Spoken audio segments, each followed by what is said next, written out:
Assalamu alaikum dear doctors. In this video I am solving a recall question. The first question asking us, a female baby who walks at 24 months of age, she born preterm and she can stand easily from sitting positions. They give us three options.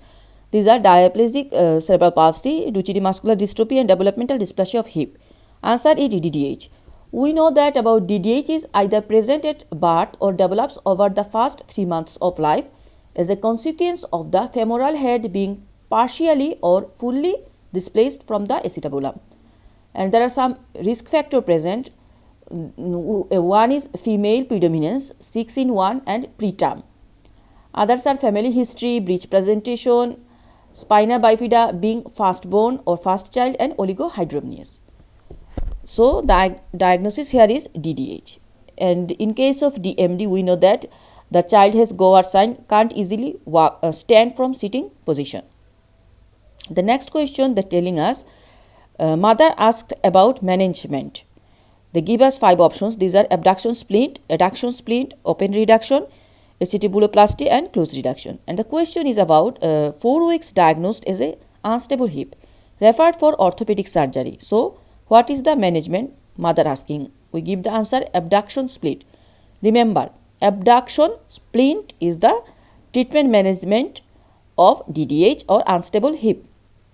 Now below we are seeing some key points about management of DDH. Below 3 months by pediatric double diaper, by surgery abduction splint. This is below 3 month treatment by pediatric double diaper and by surgery abduction splint. If age is 3 to 6 months, pelvic harness. If 6 months to 2 year age, closed reduction. If more than 2 year, open reduction. If more than 3 year, femoral shortening. If more than 4 year, acetabulum surgery. Now I am discussing some question you find or face in exam hall.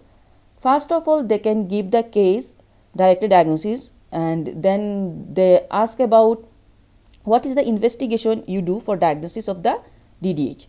We will answer X-ray of hip joint. Remember, X-ray of hip joint. Now another question is come like that way. What is the test we do for diagnosing DDH? This is Ortolani test and Barlow test. Ortolani is for relocation and Barlow test is for dislocation test. Another common question come on the exam. They ask about which test indicate dislocatable rather than dislocated hip. So answer is positive Barlow test. Positive Barlow test is indicate dislocatable rather than dislocated hip. And in case of DDH, left hip is more affected than right hip. Remember, left hip is more affected than right hip. And prognosis of surgery is less than 3 months is very good. And complication of DDH is avascular necrosis of bone. This is all about DDH. Please do subscribe and share my channel everyone. Thank you.